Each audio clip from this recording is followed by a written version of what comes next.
මිනිස්සෙක් මරුණාට පස්සේ ගෑනු කෙනෙක් අඬන්නේ වෙන්ගතුනේ මොකුත් හින්දා නෙමෙයි. එයාට මතක් වෙන්නේ මොනවද? මිනිසයාද? ඈ? නෑ වෙන්ගතුනේ මිනිස්සයා කියලා එකක් නෑ ඒ හිතේ. මිනිස්සයා කියලා ඔය තියෙන්නේ වෙන්ගතුනේ මෙන්න මේ ටික. මොනවා හරි ලැබිච්ච ලාභ. නෝනා කියලා තියෙන්නේ මොනවා හරි ලැබිච්ච ලාභ වෙන්ගතුනේ.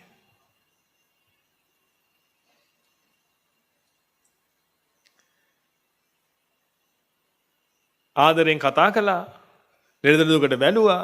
හරි හොඳයි.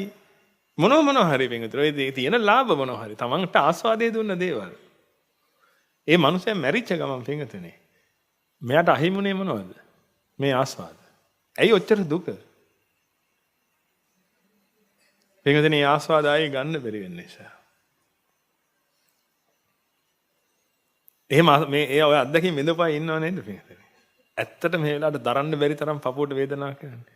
ශෝකෙන් නතර වෙන්නේ නැහැ නේද? පරිදේවයට ඇවිදින්න. උපායාසයටත් එනව නේද? ඇඟ දරා ගන්න බැරුව වැටෙනව නේද වෙන්ගතුනේ බිම?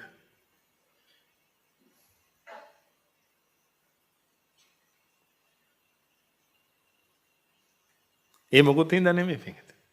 මෙන්න මේ ගත්ත ටික ගන්න බැරි නිසා. 3 මාසේ දාන්න එහෙම දුන්නාට පස්සේ මොකද වෙන්නේ?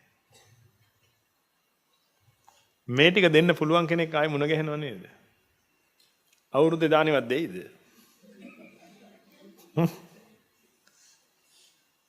අර පින්වතුනි මැරිච්ච වෙලාවේ අර වල දාන වෙලාවේ වලටත් පැන්න පින්වතුනි.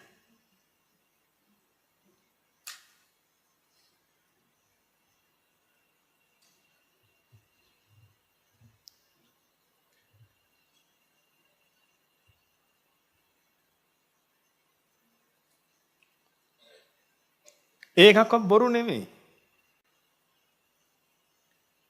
අපි දැකලා තියෙනවා වෙන්ගතුනේ. ඒ මල ගෙවල් වල වෙන්ගතුනේ දරා ගන්න බැරි වේදනාවට අන්තිමට බලට පැනලා ඔලුත් පලා ගන්නවා. 3 මාසේ දානේ දෙන්න කලින් වෙන්ගතුනේ වෙන සම්බන්ධයක් පටන් අරගෙනත් ඉවරයි.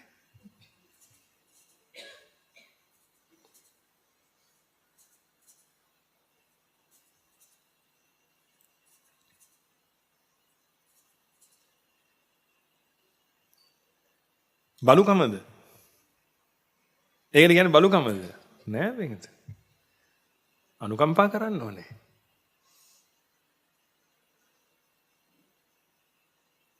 තුන් මාසේ දාන වෙනකන් හිටියෙක් ගැන ගරු කරන්න ඕනේ. හේතුව පින්වතුනි වලට පැන්නේ මොකුත් හින්දා මේ මෙන්න මේ පීඩාව නිසා. හොඳට මතක තියාගන්න. පින්වතුනි ඔබට කවුරුත් ආදරේ නෑ. ඔබ නිසා ලැබෙන ආස්වාදයටයි ආදරේ. ඒක බොහොම සත්‍යයක් මේක. කවුද මේ ෆෑන් එකට ආදරේ? ඔබ ෆෑන් එකට ආදරේ ෆෑන් එකෙන් හුලං එන එකට ආදරේ. හුලං එන්නේ ෆෑන් එකට මොකද කරන්නේ? ඒකයි. ඒක විසි කරලා දාලා පින්විතනේ හුලං එන එකක් ගේනවා. මොකද ඔබට ෆෑන් එකේ නෙමෙයි අවශ්‍යතාවය තියෙන්නේ. ෆෑන් එක කියන්නේ රොඩ්ඩක්. ඒකෙන් ලැබිච්ච ආස්වාදයක් තිබුණා පින්විතනේ අන්න ඒකයි මිනිසුන්ට ඕනේ. මොකද පින්විතනේ තමන්ව පවත්වාගෙන යාමක් නේ කරන්නේ. තමන්ව පවත්වාගෙන යාම උදෙසා අනිත් අයගෙන් මොනවද ලැබෙන්න තියෙන්නේ අන්න ඒ ටික ගන්නවා පින්විතනේ. කවුරුත් තව කාවත් පවත්වන්නේ නැහැ. තමන්ව පවත්වාගෙන යන එක කරන්නේ. අන්න ඒක කරගෙන යනකොට පින්විතනේ අනිත් කෙනෙක්ගෙන් ලැබිච්ච ආස්වාද තියෙනවා නම් අන්න ඒව තමයි මතක් වෙන්නේ. හෝ තව කෙනෙක්ගෙන් ලැබිච්ච බාධක තියෙනවා නම් අන්න ඒවත් මතක් කරලා. දැන් හතුර මැරිච්ච වෙලාවට මොකද කරන්නේ? හොඳ වැඩේ ඕක මැරෙන්න තිබ්බේ අද නෙමෙයි. මැරිය ඕක ආයි මැරිය තවත් මැරිය කිය මක් කරනවද? දැන් ඒ පැත්තට කියනවා පින්විතනේ. දැන් මතක් උනේ කාවද? හතුරවද නැත්නම් පින්විතනේ ආපු පීඩාවන්ද? මේ පීඩාව. ඉතින් අර මැරිච් එක ගැන හරි සතුටුයි පින්විතනේ මොකද මේ පීඩාවන් ආයෙ එන්නේ නැහැ කියලා. නමුත් තමන්ගේ කෙනා කවුරු හරි මැරුණාට පස්සේ පින්විතනේ හරි වේදනාවයි මොකද හේතුව අර ආස්වාද ආපහු ගන්න බැරි නිසා ඒ කෙනා.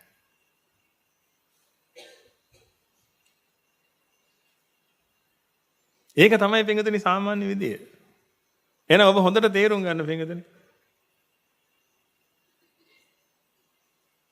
ඔබට කවුරුත් නැහැ.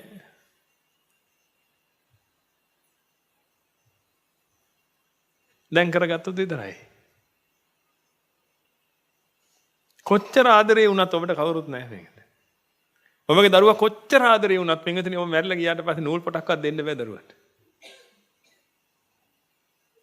ඔබගේ දරුවා ඔබට කොච්චර ආදරේ වුණත් පින්වතුනි ඔබ මැරිලා ඔබ වයසට ගිහිල්ලා ඔබගේ ඇස් දෙක පේන්නේ නැති වුණාට පස්සේ පින්වතුනි රූප පෙන්වන්න බෑ ඔබගේ දරුවාට.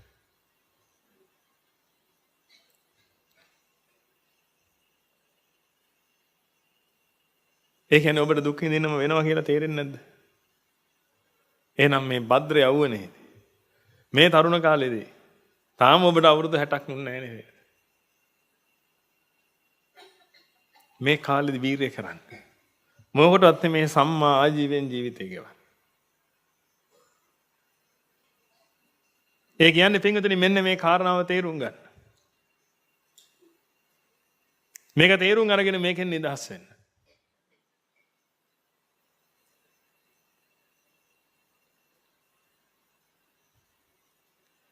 ඒක කරගත්තේ නැත්නම් ඔබ පරදිනවා. එදාට අපි කාටවත් උදව් කරන්නත් බෑ. ඔබගේ දුවා දරුවන්ට උදව් කරන්නත් බෑ.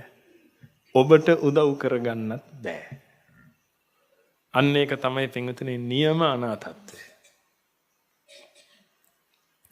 කිසිම පිළිසරණක් නැති කෙනෙක් බවට පත් වෙනවා. ඒක නිසා දැන් මේ රැකවරණය ලබන්න හැම කෙනෙක් මේ රැකවරණය ලබන්න පින්වතුනි හදාගන්න පුළුවන් ක්‍රමවේදයක් හදාගන්න. මේක මුළු ලෝකෙටම කියන්න ඕනේ කාරණාව. මුළු ලෝකෙම මිනිස්සු ලංකාවට ඇවිල්ලා මේ අහල පහල ජීවත් වුණත් එක පිට එක නැගලා හරි කමන්නේ ජීවත් වුණත් කමන්නේ.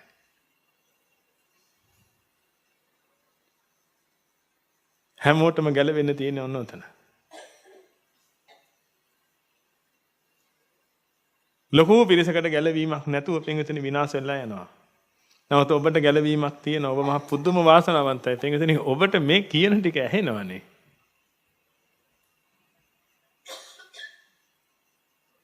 මේ කියන ටික අහලා පින්වතුනි ඔබ ඔබගේ මේ රැකවරණය හදා ගන්නවා නම් ඔබ කොයිතරම් වාසනාවන්ත වෙයිද කියලා හිතලා බලන්න. අනිත් එක දැන් ඔබ කාලයක් හිටියනේ පින්වතුනි මේ සැප විඳ විඳ. මතිද? ඔන්න භාග්‍යවතුන් වහන්සේ පින්වතුනි හරි ලස්සන කතාවක් කියනවා. ඒක මිනිස්සෙක් ඒ පළාතේ තියෙන රසවත්ම අඹ තියෙන අඹ ගහේ නැගලා අඹ කනවා.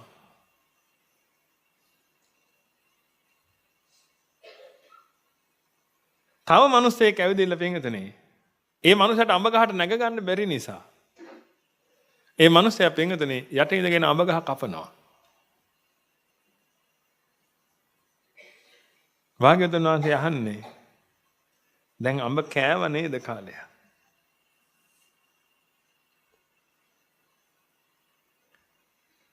අඹ රසයි තමයි. දැන් කාලයක් කෑවනේ. රසයි කියලා අර මිනිහා ගහ කපන කම්ම ගහ උට වෙලා හිටියොත් මොකද වෙන්නේ? ගහත් එක්ක කඩා වැහැලා මැරෙන්න වෙනව නේද පින්වත?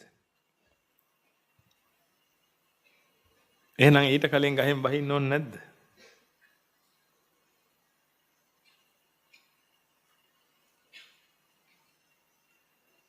තර්කයක් නැහැ අඹ රසයි. තර්කයක් නැහැ පින්වතුනි ආස්වාදයක් තියෙනවා. භාග්‍යවතුන් වහන්සේම දේශනා කළා තියෙනවා. මහණෙනි ආස්වාදයක් නැත්තම් මේ ලෝක සත්‍ය සතරේ සැරිසරන්නේ නැහැ කියලා. ආස්වාදයක් තියෙනවා, පිළීමක් තියෙනවා. පිළීමෙන් නිදහස් වීම කියන එක ආස්වාදයි. ආස්වාදය කියලා වෙනම එකක් නැහැ. පිළීමෙන් නිදහස් වීම කියන එකක් තියෙනවා. ඒක ආස්වාදයි.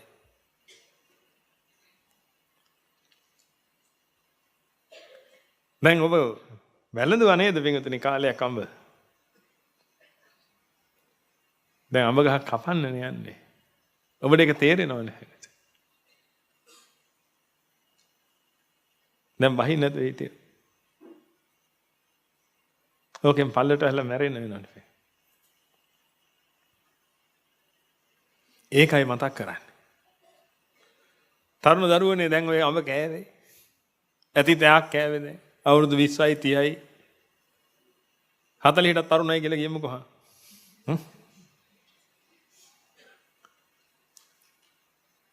මේ අඹ කෑවේ.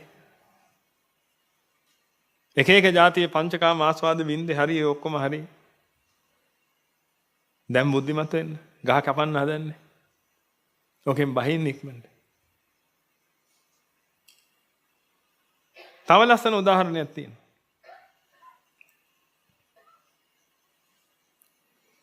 බලන්න පිටුතුනේ මේ වැය තියෙන මේ තර්ක හොඳට ඔබ ඔලුවට ගන්න. නිකන් මේ ලස්සන තර්ක භාග්‍යවතුන් වහන්සේ හරි ලස්සන තර්ක දේශනා කරලා තියෙනවා. ඒක නෙමෙයි. ඔබගේ ජීවිතයට ගන්න එක තර්කයක් ගන්න ජීවිතයට.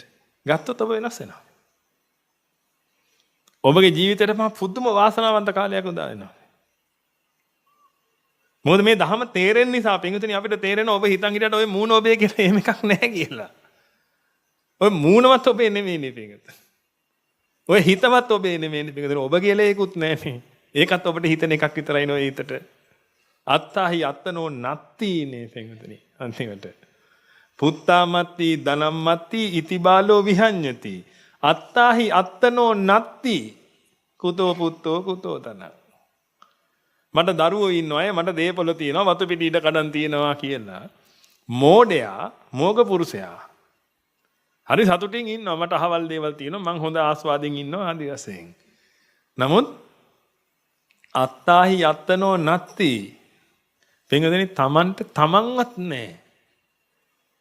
හේතුව තමන් කියලා එකකුත් නැතිකොට. දැන් දහමන්ට අනුව දන්නව නේද තමන් කියලා එකක් නැහැ කියලා. ඒක නිකන් හිතෙන එකක් විතරයි කියලා. අවිද්‍යාව තෘෂ්ණා නිසා හිතෙන හැඟීමක්. ಜಾති අවස්ථාව. තමන්ට තමන්වත් නැත්තම්. දරුවෙක් කියලා එකක් මොකද්ද තියෙන්නේ? වස්තුව තියනවා කියලා මොකද්ද ඒ හිතන් ඉන්නේ?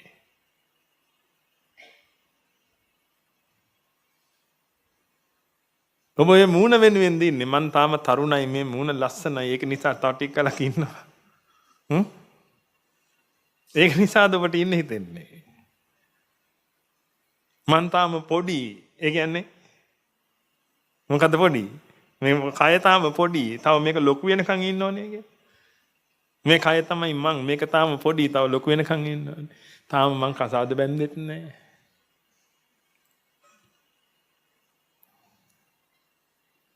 අමතක කරන්න එපා. අත්තාහි අත්තනෝ නත්ති කුතෝ පුත්තෝ කුතෝද.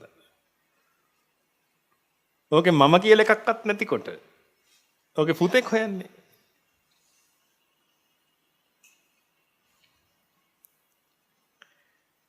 භාග්‍යවතුන් වහන්සේ තව ලස්සන උදාහරණයක් දෙනවා. ඔව් මේව අරගෙන මේ උපහැරණෙත් අරගෙන ඔබගේ ජීවිතයට දාන්න. එතකොට හරි. ඒක මිනිස්සෙක් වෙනුතනේ අන්ධකාර ජීවිතේ මේ හරි අඳුරුයි දැන්. ඒ අන්ධකාර ජීවිතේ වෙනුතනේ ආලෝකමත් කරන්න. හුලුවත් තප්පත්තු කරගන්න. හුලුවත් කියන එක දන්නවනේ මම. හුලුවත් තප්පත්තු කරගන්න. දැන් හරි. හුලුවත් තප්පත්තු කරගත්ත. අන්ධකාරයෙන් හිටියේ. හුලුවත් තප්පත්තු කළා. දැන් ආලෝකමත්. දැන් ඔබ පත්තු කරන් යනවා. දැන් ආලෝකය දීලා තියෙන්නේ. ටික වෙලාවක් යනකොට මොකද වෙන්නේ? දැන් හුලුවත් ඇවිල්ලා දැන් මක් වෙන්න දෙන්නේ? දැන් ওই හුලුවත් අන්තිම කෙරවලටත් ඇවිල්ලා තියෙන්නේ. ඕක අතෑරියේ නැත්තම් මක් වෙනවද? පිච්චෙනවා. හුලුවත් තේරෙන්නේ නැත්තම් සිගරට් එකක් ගැන ගන්නකො එතකොට තේරෙයි. සිගරට් එක නැත්තම් සිගරට් එක නම් අර මොකද්ද ෆිල්ටරේ පත්තු වෙන්නේ නැතුව ඇතිනේ. අපි ගමුකෝ බීඩි කොටයක් ගන්න බීඩි කොටයක්. සුරුට්ටුවක්. දැන් සුරුට්ටුව හරි ආස්වාදයි කියලා පින්විතනි දැන් සුරුට්ටුව බීගෙන යනකොට දැන් අන්තිමේකේදී අතාරින්නේ නැද්ද පින්විතනි මොකද කියන්නේ? අලු ටිකෙන් අල්ලන් ඉතුරු ටික බොනවද? අතාරින්නේ හිතෙන්නේම නැද්ද පින්විතනි? දැන් අතාරියේ නැත්තම් මොකද වෙන්නේ? තොල පිච්චෙනව නේද පින්විතනි? ඒකයි කියන්නේ පින්විතනි. කොච්චර ආස්වාද වුණත් හරි. ඕක අතාරියේ නැත්තම් පිච්චෙනවා. බලන්න භාග්‍යවතුන් වහන්සේ නමක් මේ දේවල් දේශනා කරන්නේ ඇයි කියලා පින්විතනි. දැන් ඔබ කියනවානේ මහා කාරුණිකයන් වහන්සේ උන්වහන්සේට තරම් කරුණාවක් කාටවත් තිබුණේ නැහැ. මහා කාරුණිකයි ආද. ඇයි උන්වහන්සේ ඔය මහා කාරුණික? උන්වහන්සේ මේ සත්‍ය දැකලා නේ පින්විතනි ඔය ටික දේශනා කරන්නේ. මේ මිනිසුන්ට මේ යහපත පෙන්වලා දෙන්න මෙන්න මෙහෙම දෙයක් තියෙනවා මෙන්න මේක කරන්න කියලා පෙන්වන්න. පින්වතුනි ආලෝකේ ආවට කමන්නේ නැහැ. දැන් ඉතින් ඔක අතාරින්න පින්වතුනි. නැත්තම් පිච්චෙනවා.